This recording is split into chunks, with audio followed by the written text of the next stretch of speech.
Welcome, welcome, welcome to the Three Down Nation podcast. This is a very special edition. I'm JC Abbott, joined today by Darnell Sankey, middle linebacker for the BC Lions. It's been about 2 months since you Mm. signed the contract. How does it feel to be a Lion, Darnell?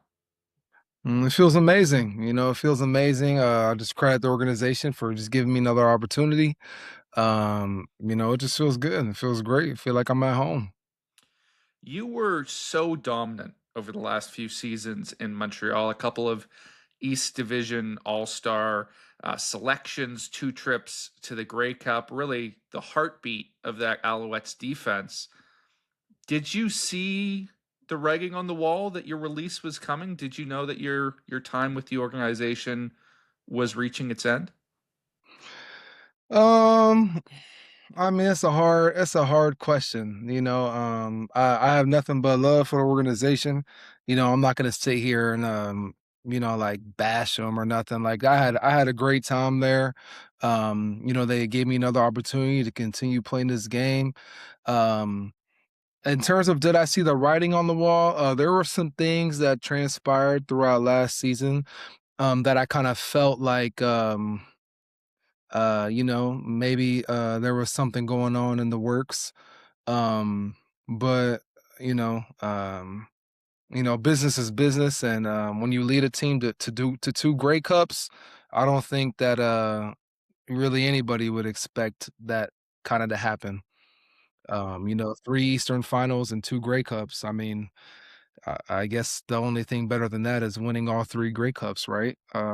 So, I had a great time with the organization, though. Like I said, there were some things that were transpiring in the year that just kind of made me kind of scratch my head a little bit. But they had kind of after season,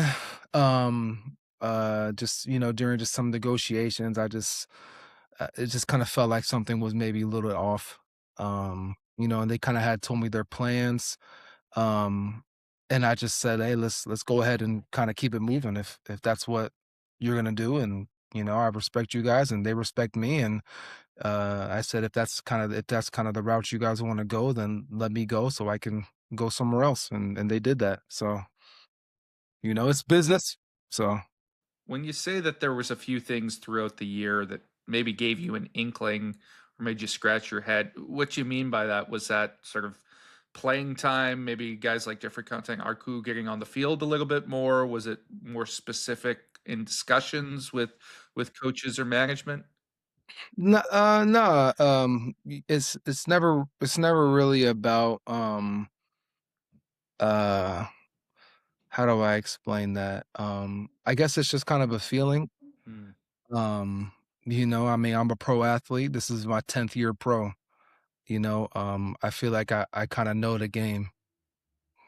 So it's kind of hard to fool somebody who's been in this business for so long. I mean, I kind of and I'm at the point now in my career where I can kind of just ask them straight up, ask management and ask coaches what's going on and what were we thinking. But during the season it's all about winning. So it's all about winning football games. Um and I felt like we did that as good as we could until the Great Cup, and unfortunately we lost. But I mean, I don't know what else you really want. Hmm. I mean, but like, that's old news now. Hey, like I said, I have nothing negative to say about the organization. I'm just happy to be a Lion, and I'm super thankful, and I feel at home, man. I feel respected, and then that's the only thing I really care about. What was that feeling like when you did get the final news that, hey, we're going to be moving on? It's official. I mean, it's a little bittersweet. It's a little bittersweet. I wouldn't even say sweet. It's kind of bitter. I guess. I don't even know if that's really the right word. It's just kind of like um You know, I don't know how to explain it. Like I've been released before in my career multiple times. Never in the CFL, but I've been released in the NFL a whole lot of times. I felt like this was kind of different. I felt like they kind of had a plan. They had a plan that they were wanting to do. Um, I had heard, just little birdies throughout my time there. They were thinking about kind of the route they wanted to go. Um, I won't get into that and personal stuff, and I'm not going to air out laundry. That's not the type of man I am. Um, but like I said, I think it was something that was kind of in the works. So I was never really like truly surprised. I guess I just kind of felt like, um, like I said, you lead a defense to 2 Grey Cups. I mean, I don't, you know what I mean? I don't really know what else. I guess, like I said, I guess we could have went to 3. I guess that's the only alternative, and I guess we could have won the one that we were in, but um, I mean, th- 3, I mean, 3 Eastern Finals, man. It's a hard run, you know what I mean? So yeah, it's a business at the end of the day. I understand that. And nothing's personal. Um, and it's out with the old, in with the new. So that's it, I mean, I am with the new. That's all I can say. Your resume, of course, did matter once you hit the open market because I'm sure there were a number of teams calling you, including the Lions. What was that free agency process like, and how many teams were interested? Oh, s- I mean, a good amount. I don't like to um sit here and talk too much about me, man. It's I had enough interest to make me comfortable. Um, it was kind of the same talk from what I heard. A bunch of the same questions, kind of like, um, what were they thinking? And I didn't have an answer. Because on my end, it's like I don't really know. I don't know. I feel like I've been playing great. I've only been getting better every single year. Production speaks, and the defense that I'm leading speaks. Uh, and I feel like it was definitely a shock from when I was talking to other GMs and other coaches. Um, and I didn't really have an answer. So I kind of just try to focus on the now. Hey, like I'm available right now, and that's all that matters. And I'm not gonna sit here and talk mess about the Alouette organization. Like that's not me. I love the fan base. I love Coach Moss. Coach quit.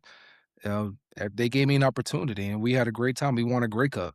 So, like I said, it's just like when I was in free agency for that brief, what was it, like 5 days.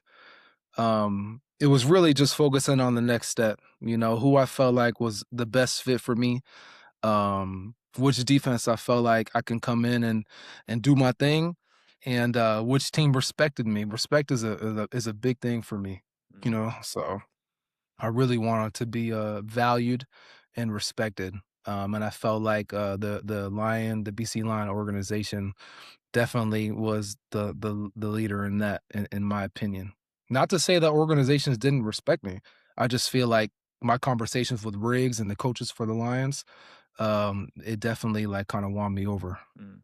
What exactly was involved in those conversations that made you feel more respected by BC than maybe some of the other Sougars? Um, I guess it was the fact that I mean, as soon as I hit free agency, I mean, Ring Maiden was the very first person to call me. Right, like, I mean, within, like, the minute that Mm. I think it came out, like, officially agreed to, kinda walk away from Montreal, or we agreed to part ways, I guess you could say that. He was the first person to hit me up, but he just said, "Hey, I love what I see on tape. We've been wanting you here for a while now. Hey, you made a decision. You went to Montreal. Hey, you had a great run there. Um, we don't know what they were thinking in releasing you, but we want you right now." Mm. And that was really it. And it was like I said, I had some great conversations with some other organizations, some amazing talks. Um, and I made sure to thank them after I made my decision. I made sure to thank them and tell them that I appreciate it. And, because it's a business at the end of the day, nothing's personal. And I just got to do what's best for me and my family and my future. And I talked to just all the coaches, and they just made me feel loved and appreciated and valued. They made me feel really valued, just like, "Hey, like, we seen what you did, for Montreal." Like I said, you guys went to do 2 Grey Cups, you were the leader of that defense. Um, them boys rallied around you, and that's what we need here. And, I mean, anytime a team tells you that, it's like, well, shoot, you know what I mean? Does it help in that situation knowing that the Lions had, sought your services in the past? They lost out to Montreal the last time around, and they had sort of that long connection of indicating interest. Yeah, yeah, it's definitely like, how do I explain it? It's kinda like, I mean, we're athletes, we're pro athletes, right? And they're, um, an organization, they wanna do what's best for their team. Just because I felt like at the time, Montreal was the best fit for me is not personal to, the BC organization. Nothing's personal. I just chose what I felt like was best for me at the time. And then, like I said, we go on, we win a Grey Cup, we go to the Eastern Final, and we go to another Grey Cup. I mean, and then, they decided they want to go a different way for whatever reason they feel like. And then BC was the first team to hit me up, like, hey, like, you see, we wanted you then and we want you now. And it's really hard to like not respect that, Mhm. you know. Shows a lot of character, especially the Rigs. In terms of some of the other suitors, I'm guessing you're not going to give an indication of which teams were actually calling you up. Yeah, man, you know I can't do that. You know I can't do that, man. Let's just say there was enough to make me comfortable. Any surprises? Couple surprises. Oh, interesting. Okay.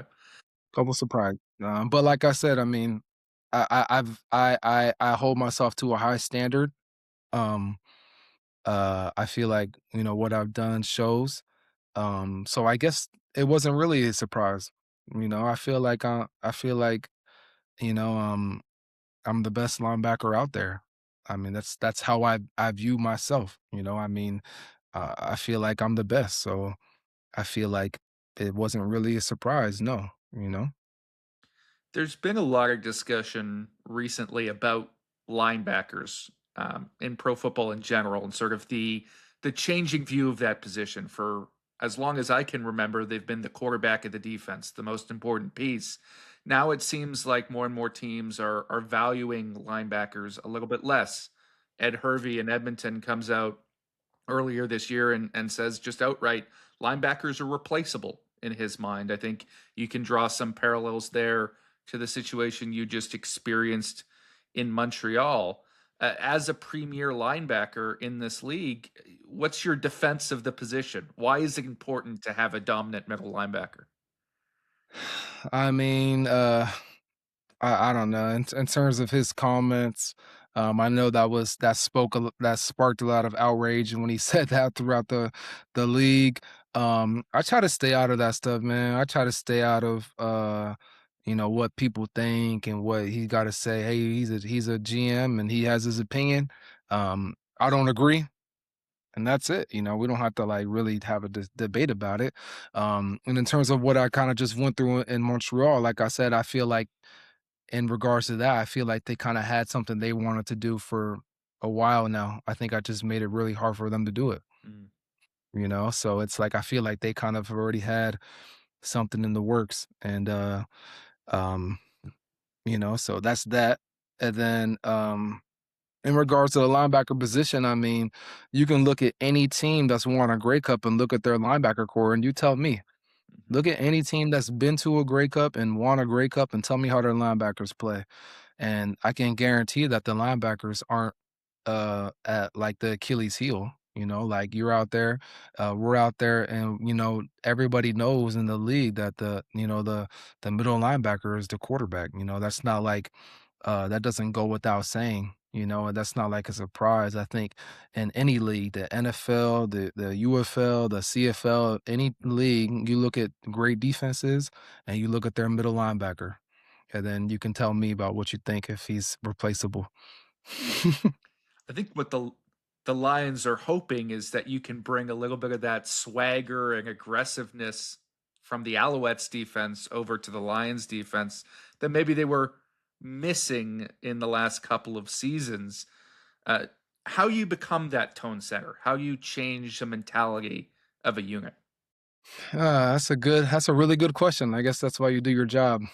Um, in terms of changing a tone, um, I think just the kind of player I am, I think I put in so much work, not only in the off season, but in season. Like I truly hold myself to a high standard. And I really believe that I'm the best out there. And I feel like when you kind of walk like that and you talk like that and it shows up it's one thing to just say it, but you gotta show up on tape. You gotta show up. You gotta win. You have to have something to your name. Like you can't just be walking around and just saying, "Hey, like this is what I believe. This is what we're gonna do," and you're losing. So it's like you can talk all you want, but I think the thing in Montreal, I think kind of when I got there, and I just brought my mentality like, "Hey, I don't plan on losing any games here," and then we go and do that. We don't lose. And we go to the Grey Cup, and then we come the next year and dominate all year, lose in the finals. Hey, it's business. We lost fair and square. We come the next year and we go to another Grey Cup. I think it's hard to not respect that, and it's not me being arrogant. I'm not being cocky. No, I'm just confident in what I bring to the table. I'm confident that there's no one out there that's like me, and we can go watch the tape and everything's out there for the world to see. I mean, the accolades are there, the resumes there, um, and the defenses I've been on, we've been at the top every year. And it's not a testament just to me. That's what the defense too. That's the coaching staff, but that's guys rallying around and believing because like I mess up all the time too. I have I'm not this perfect specimen, like but I feel like I'm the first one to call myself out, and it's like I gotta be ready for other guys to call me out too. If I really want to say, hey, I'm the leader of this defense, then I gotta be ready for guys to be like, hey, Sankey, like you said this and you didn't do it. It's like, hey, you're right. You're right. You know what I mean? So it's like it's just a respect thing. Like I feel like I give everybody respect and they kind of respect me.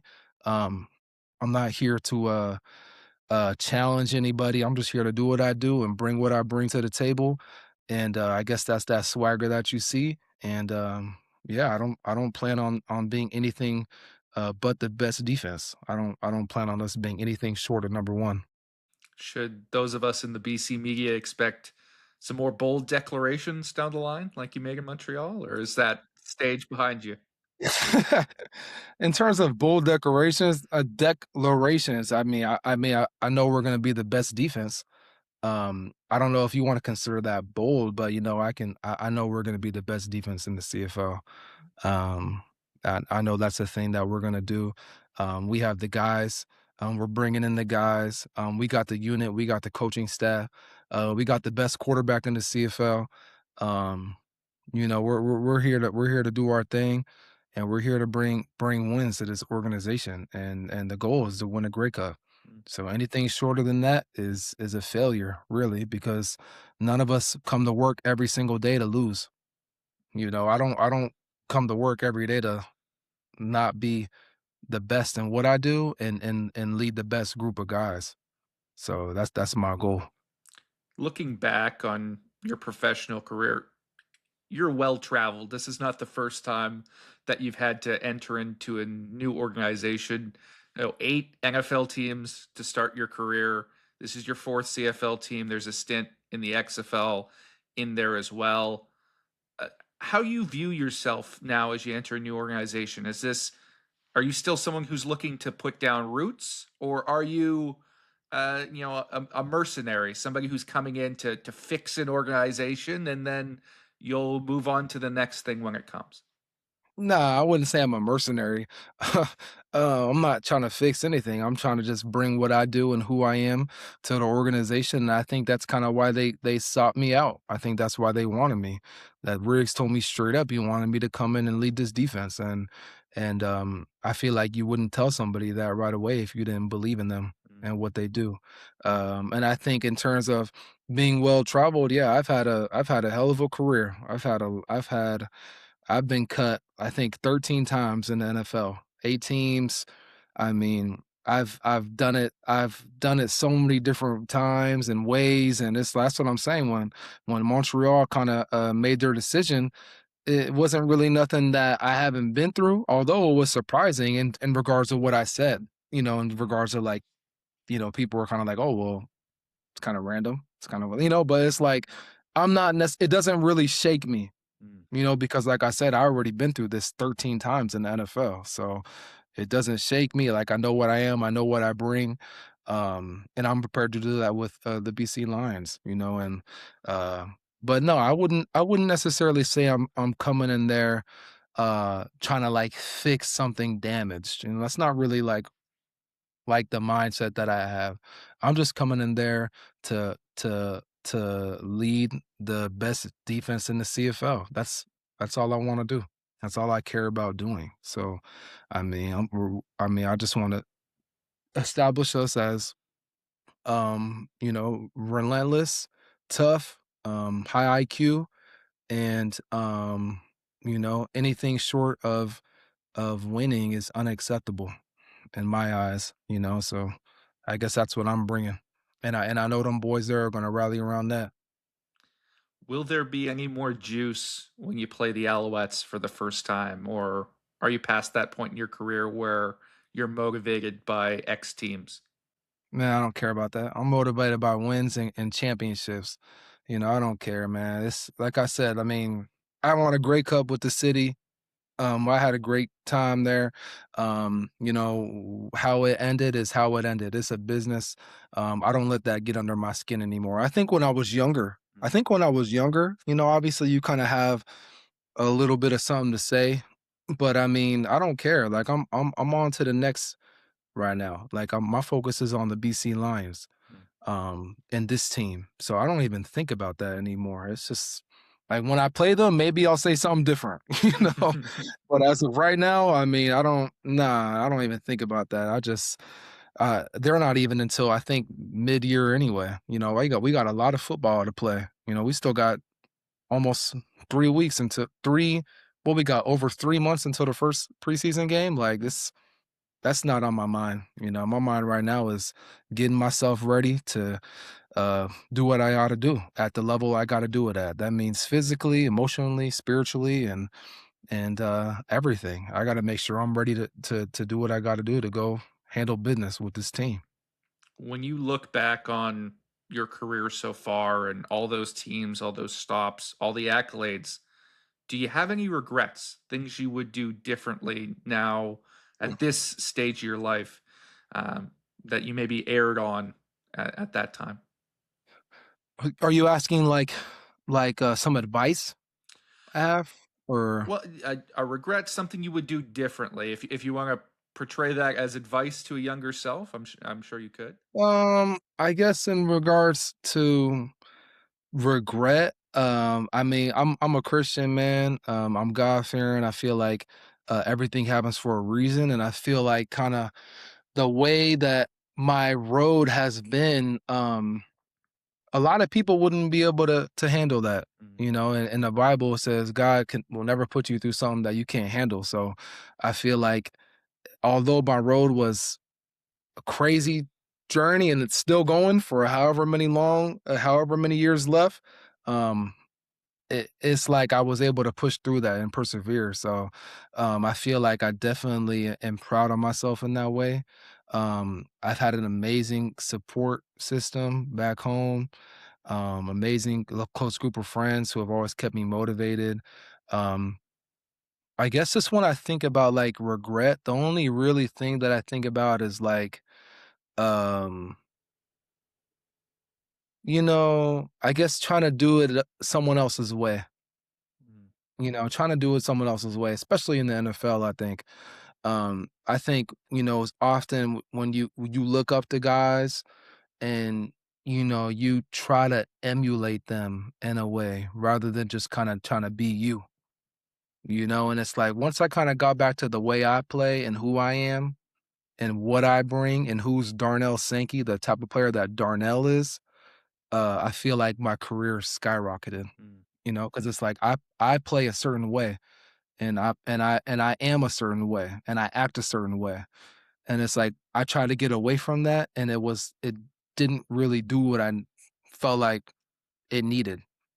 That's like you as a reporter, you're trying to report like somebody else. Like, it doesn't really like it doesn't work, Yeah. and it's like that's why for me, I think once I kind of learned that, I just kind of got back to who I am and what I know and what I'm about and not being scared to say how I feel and not feeling like I gotta be quiet or like I gotta like shy up. Like, nah, I say what I want to say, and I back it up. And that's it, you know? I'd be remiss if I didn't end with one non-CFL related question because we've got a Sacramento State legend here joining the MAC now. What do you think of that move? Phew, yeah, man. I mean, I think it was a long time coming.